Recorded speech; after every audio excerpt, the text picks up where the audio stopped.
আমাদের যেহেতু রোজা রেখে একটা আমরা অভ্যস্ত হয়েছি নিজের শরীরকে সুস্থ রাখার জন্য, প্রেশারের চাপ কমানোর জন্য, ডায়াবেটিস কন্ট্রোলে রাখার জন্য, এরপরে আপনার ব্লাড প্রেশারকে কমানোর জন্য ডাক্তারের পরামর্শ মোতাবেক আমি একটি কথা বলতে পারি, প্রতি মাসে আপনি 13, 14 এবং 15 এই 3টা রোজা আল্লাহ রসুল রাখতেন।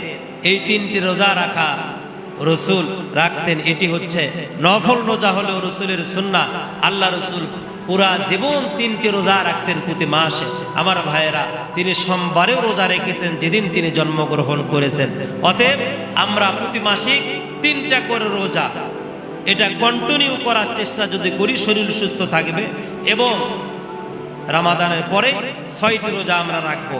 সম্মানিত ভাইয়েরা, তাহলে আমাদের জন্য মাহে রমাদান 4টি গিফট নিয়ে আসছিলেন, আমরা 2টা পাইলাম। 1 নাম্বার হলো আল্লাহর কোরআন, 2 নাম্বার সিয়াম, 3 নাম্বার কিয়াম। কিয়াম নামাজ, নামাজ, নামাজ, মুসলমান নামাজ, আসসালাত, আসসালাত, ওয়ামা মালাকাত আইমানুকুম, হে আমার উম্মতেরা নামাজ, নামাজ, নামাজ।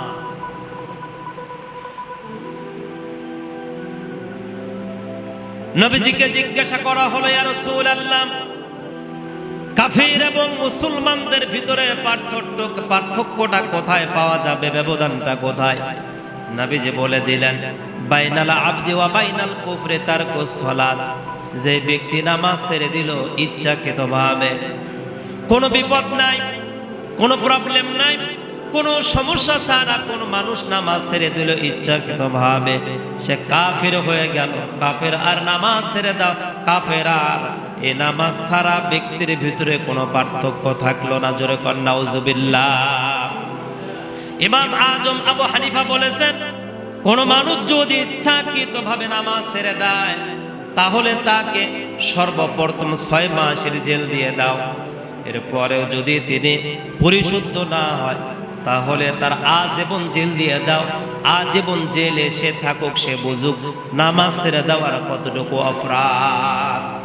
নামাজ মানুষের ভাগ্যের পরিবর্তন করে। আমার ভাইয়েরা, হয়তোবা বলতে পারেন, হুজুর নামাজে দাঁড়াবো, নামাজে যাব, মসজিদে জামাত শেষ হয়েছে। আমার ভাইয়েরা, জামাত শেষ হয়েছে তো কি হয়েছে, জামাতের পরেই নামাজ পড়বেন। জামাতের পরেও আপনি সুযোগ হলো না, আপনি বাড়িতে পড়বেন। বাড়িতে আপনি যদি মনে করেন যে জোহর নামাজ আমি সময় একেবারেই পেলাম না, আসরের সময় আদায় করে না, কিন্তু কোনোভাবেই নামাজের শিডিউল আপনাকে ছাড়া যাবে না। যেভাবেই হোক আপনাকে নামাজ পড়তে হবে। ফরজ নামাজ এটা কন্টিনিউ করতে হবে, এটা হলো আপনার দায়িত্ব, এটা হলো ফরজে আইন। কিন্তু প্রেম করার জন্য যেমন মোবাইলের প্রয়োজন, আগে লাগতো কলম আর খাতা, এখন প্রেম করার জন্য যেমন লাগে মোবাইল ফোন, সাথে লাগে একটা সিম, তার সাথে লাগে ইন্টারনেট কানেকশন। আর চাকরির ক্ষেত্রে অফিস আদালতে প্রেম করতে গেলে লাগে টাকা, অথবা লাগে বসের সাথে সুসম্পর্ক। এই বসের সাথে সুসম্পর্কের মধ্য দিয়ে কারো টাকা দিয়ে হয়, কেউ বা নারী দিয়ে করেছেন। এগুলো দিয়ে সুসম্পর্ক করে তাদের ফায়দা হাসিল করেছেন। এবার আসুন, আপনি আপনার রবের সাথে যে সুসম্পর্ক তৈরি করবেন, বিনিময় টাকাও লাগবে না, বিনিময় পয়সাও লাগবে না, কারো দালালিও করার প্রয়োজন হবে না। রবের সাথে কঠিনভাবে সুসম্পর্ক তৈরি করতে চাইলে অমিনাল লাইলি ফাতাহাজ্জাত বিহি নাফিলাতাল্লাহ আসা আইয়াবাআতাকা রাব্বুকা মাকামাম মাহমুদা। জোরে কন্না সুবহানাল্লাহ। রবের সাথে প্রেম করতে চাইলে রাতের 2টা অংশ চলে যায়। অনেকে আমরা বলে থাকি রাত 1টার পূর্বে কোনো তাহাজ্জুদ নামাজ হয় না, এইটা ভুল কথা। ইমাম নববী, ইমাম তাইমিয়া, ইমাম আজম আবু হানিফা সহ অনেক ইমাম বলেছেন রাতের 10টার পরে, 11টার পরে, 10টা 11টার পর থেকে আল্লাহর কোনো বান্দা প্রেম করতে চাইলে, ভালোবাসা করতে চাইলে, আন্তরিকতা করতে চাইলে, মোহাব্বত করতে চাইলে আল্লাহর বান্দা যেন যায় নামাজে দাঁড়ায় যায়। 2 রাকাত করে, 4 রাকাত পারেন, 6 রাকাত পারেন, 8 রাকাত, 10 রাকাত পারেন। তাহাজ্জুদ নামাজ রমাদান মাসে যেমন কন্টিনিউ করেছেন এইরকম কন্টিনিউ চালিয়ে যান। আল্লাহ পাক বিনিময়ে আপনার দুইটা উপকার দিয়ে দিবে।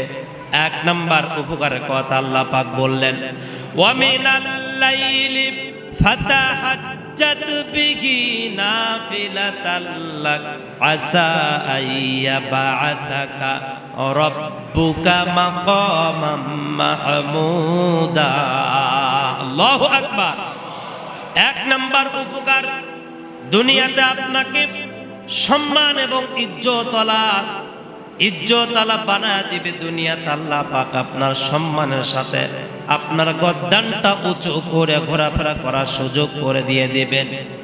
এক নাম্বার আল্লাহ পাক এই উপকারটা আল্লাহর সাথে প্রেম করলে পাবেন। দুই নাম্বার, আল্লাহ সুবহানাহু ওয়া তাআলার বন্ধু হয়ে গেলে আপনার কোনো বালা মুসিবত থাকবে না, আপনার কোনো চিন্তা থাকবে না। সকল চিন্তা, সকল বালা মুসিবতের দায়িত্ব আমার আল্লাহ নিজ হাতে তারা বন্ধুর গ্রহণ করবে। তারা প্রেম করনেওয়ালা বান্দা বান্দির নিজ হাত আল্লাহ গ্রহণ করবে। জোরে কন্যা সুবহানাল্লাহ।